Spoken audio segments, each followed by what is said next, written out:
Hey everybody, it's Charles from HumbleMechanic.com. Today, taking your questions on oil pressure warning lights, timing chain issues, battery current draws, and more. This is episode 236 of the Humble Mechanic Podcast. All right, in order to get your question on a show like this, be sure to email me, charles@HumbleMechanic.com. Put question for Charles in the subject. Also, if you don't see your question on a show like this, be sure to hit that quick videos playlist on YouTube. In addition to that, if you would prefer to listen only, there are audio versions of these shows available on iTunes, Stitcher, Google, and of course, over at HumbleMechanic.com. All right, let's talk about the sponsor of the day, which is CRP Automotive. CRP deals in a ton of OE maintenance and repair parts, timing belt kits, suspension components, and even fluids. In fact, they make the factory DSG fluid for Volkswagen and Audi. So check them out at crpautomotive.com. One final thing before we get into it, if you guys want exclusive content, discounts to places like Black Forest, Eastwood, MT Knives, Kerma TDI, Adams Polishes, MyCanic, Scanner Danner, and a whole bunch more, check out that Crew membership program. Great way to help support the show, which I appreciate. And of course, downloads to the VW Audi training manuals that we build for the classes we teach. All right, that's wrapped up. Let's hit these questions. First one up is from Nils and Amanda. Hey Charles, my girlfriend and I just picked a new to us 130K Mark IV GTI. Twice now the oil light has flashed at us. Once was on the highway, once was while in a parking lot. Blows a picture from 2 weeks ago where we did a valve cover gasket, in case that helps to show the condition of the engine. Car seemingly runs fine. We're at a loss of what to do. Do you have any advice? Thanks, Nils and Amanda. Well, guys, thanks for the question. Oil light, I seem to be getting a lot of oil pressure related questions lately. And really, there's a couple of approaches that you can take to this kind of thing.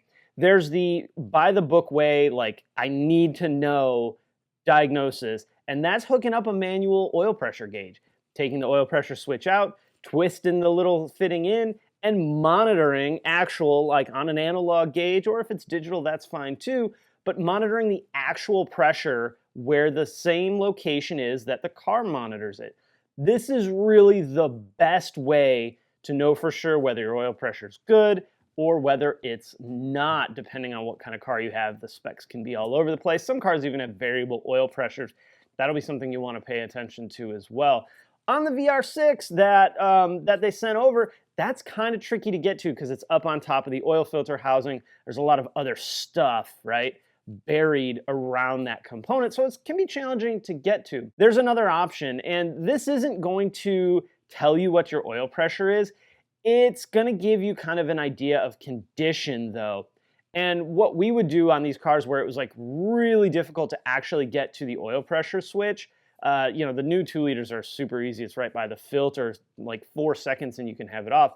But the older Mark IVs and Mark Vs could be challenging to get to. So we would just drop the oil pan and inspect it. Once the pan was off, you could look up at the oil pickup tube and see if there's any debris in the pickup. And that typically was what was causing the oil pressure lights to begin with. Just not enough oil being pulled up through the sump and through the pickup and into the oil pump itself. And then obviously if your pressure's low there, everywhere else in the engine, the pressure is going to be low or incorrect. And that's what the gauge was picking up. Unfortunately, those switches or those indicators that the car comes with don't give you a pressure. They're threshold switches. So when it hits a certain pressure, it's going to either send or cut signal depending on how it's designed. And it can't monitor pressure. In the scan tool, address word 17, one of the lower measured value blocks, you could actually see whether the pressure was okay or not. It would just give you a pressure too low or pressure okay, but that's not 100% accurate and I wouldn't necessarily trust it. Best way, get the manual gauge on it. Next best way requires a little bit of work, and then you're gonna of course have to reseal the pan, but pulling the pan down and inspecting the pickup, most of the time what we would find is dipstick plastic in it, or just crud in it, oil caked in to the screen in the pickup, or some other debris. Could be way catastrophic, right? But guys, unfortunately, you're going to either need to do one of those two things. There may be other options too. Those are just kind of the best two.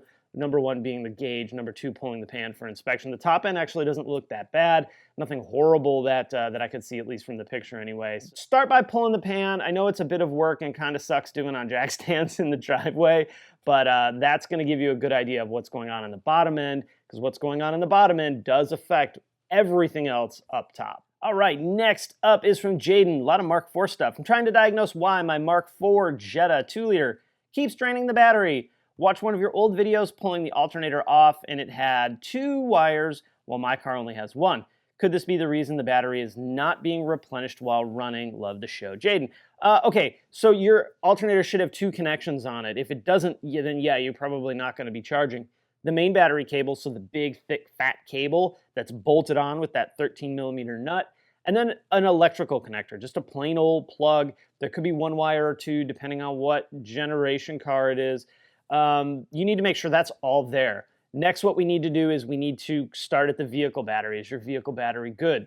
Then what we're going to do is we're going to take that cover off if your Mark IV still has it. We're going to flip the little fuse thingy up, and we're going to inspect the fuse on the passenger side, the biggest fuse that there is that has a black wire attached to it, a black cable attached to it.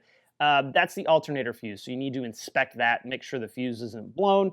Then, if you're all good there, what we need to do, because that's like 4 seconds worth of work, what we need to do is we need to determine, and you kind of say it both ways, do we have a current draw or do we have a charging system issue? Before you can start diagnosing what's going on with your car, you need to figure out which of the 2 it is. You're going to need something like a multimeter. You're going to have to check the battery while the car's running and see what the voltage is. Is it around 14? Cool.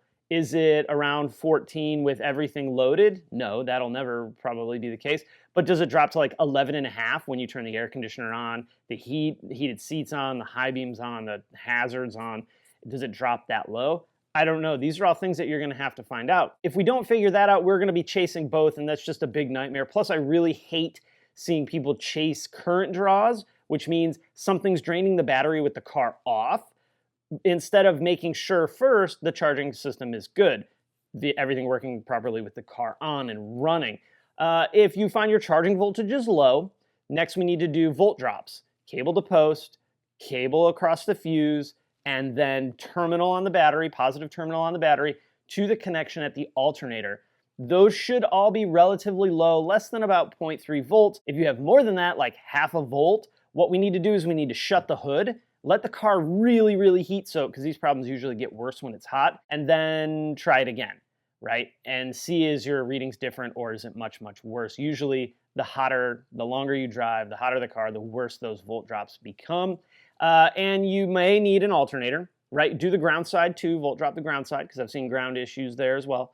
You may need an alternator, you may need a cable, you may need a fuse block. That's all before we really dive into whether or not it's a current draw. I've done a video on how to diagnose current draws. I will link it, whatever side the card pops up on. I highly recommend watching that. But again, you gotta have good charging starting system, including vehicle battery, before you ever go down, ever go down that path of current draw.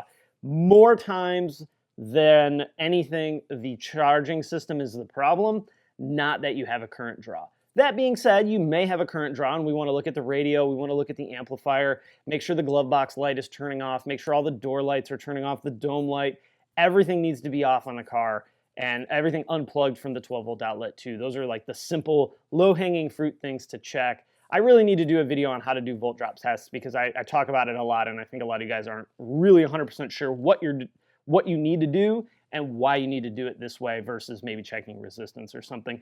So do check the volt drops, do visual inspection, do your volt drops, and go from there. This could go either way. It could be either one. Watch the video on current draw, see how you feel about that. It's super easy to test. You just need a multimeter and you can do it. And you need that multimeter for the volt drops anyway. So man, good luck. Hey guys, as always, when you have these problems you email me with, when you figure out what's going on with it, come back to the comments section and leave a comment so that if someone else sees it, they can say, hey, this may be something quick that I can check too. Maybe I'm having the same problem as that other person that asked the question did. All right, next one up is from Joseph with a 2009 Audi A4 timing chain. Hey Charles, watch your videos often. I have an 09 Audi A4 with 100K. Vehicle has a timing chain. Thanks to your video and exposed to the issue with the tensioner, with necessary replacement of the tensioner, is it advisable to do the chain and related parts at this time? Thank you, Joseph. Joseph, if you would have asked me this question 5 years ago, I'd have said, nah, just put a tensioner on it, you'll be fine. Today, I have kind of changed my perspective of that. because I've seen these tensioners replaced and still have timing chain issues. So not due to the tensioner now, due to the timing chain actually stretching. And there's also been an updated chain, so that's something like that tells me, hey, there was probably something going on with it, and they've updated the chain. Seen issues with the new chain too. They're not perfect either. But so today, if you brought your car to me and said, Charles, can you check the timing chain tensioner? And I pop that little cover off and I look and say, oh, you got the blue band, old style, let's get a new tensioner on it. We would, of course, do the timing chain. I would do the timing chain guides. I would also do a front cover. I would also do the crank bolt, which has a little O-ring on it, so you got to do it anyway. You're going to need sealant. I would do an upper timing chain cover gasket, the 2 gaskets on the cover itself. Then I would do the one in the cam bridge. You're going to be pulling that cam bridge off. You're going to be inspecting for the little screen in the cam bridge. If that's not there, we need to find it. And then if that's not there, what we probably need to do is pull the cam bridge, the cam ladder that kind of functions like a valve cover. We're going to need to remove that and inspect for damage. I've seen that screen come out of the cam bridge, get stuck in the oil galley, which sends oil from the front side of the engine to the back side. What happens is the screen gets stuck in the galley, reduces the amount of oil to the backside of the cylinder head, and then causes bearing damage on the backside. And unfortunately, that's not a repairable. It's probably repairable, but you're not going to buy new parts. That's a machine shop type thing, and you're probably going to spend more to repair it than you would just to put a new cylinder head on at that point. We don't really need to worry about the balance shaft chain. If you wanted to do the balance shaft tensioner, I'm cool with that. I won't have any heartburn over that. But definitely timing chain, definitely all 3 guides, definitely the front cover. Don't need to worry about the oil pump gear really as well. Inspect it, look at it, and if it looks okay, I would put it back on. I haven't seen too many issues with that. Most of the oil pressure issues on these engines, these CCTA, CBFA, the equivalent Audi codes, that first generation timing chain engine, most of the oil pressure issues seem to be due to lack of maintenance and, let's be honest, an engine that's super problematic. Oh my God, that poor CCTA engine, right? But Joseph, before you spend any money, you need to call your local Audi dealership and see how you can execute that warranty extension, deal with the class action lawsuit. I'm not going to talk about the specifics of it because I don't have it in front of me and I don't want to get anything wrong in that case. So you really need to work with the dealer on this one. All right, last one of the day is from George. In your last video, you were talking about the extra port injector of E85 that is used for cold start on Audi cars. Where is the injector located? Is it possible that this is a solution to carbon buildup? I love your channel. Thanks, George. Okay, so on the E85 cars, the E85 Provision Audi 2-liter turbos, there is a E85 injector. This is a cold start injector only. It is in the intake manifold. It's a port injector. So it sprays before the intake valves in addition to the direct injection system that the car has. So to me, I'm kind of with George, right? Why wouldn't Audi just use this to blip a little bit of fuel from time to time in order to help reduce this carbon issue? And to me, this seems like a totally reasonable thing, something that could be very easily done. Someone way smarter than me doing it, but with some simple programming, you could have that injector fire maybe on wide open throttle or maybe 75% throttle. You're going to be using more fuel, but you're actually getting maybe more power. Maybe not. I don't know. Those direct injection cars can inject a lot of fuel very, very quickly. So you may actually be hurting performance by doing it with the port injector. So I don't really know specifically how it would be done. Here's a couple of problems though. One, you're probably not going to hit all the valves with that one port injector. Think of like a throttle body injector. You're probably not going to hit all the valves. The main two you're going to hit are going to be number 2 and number 3.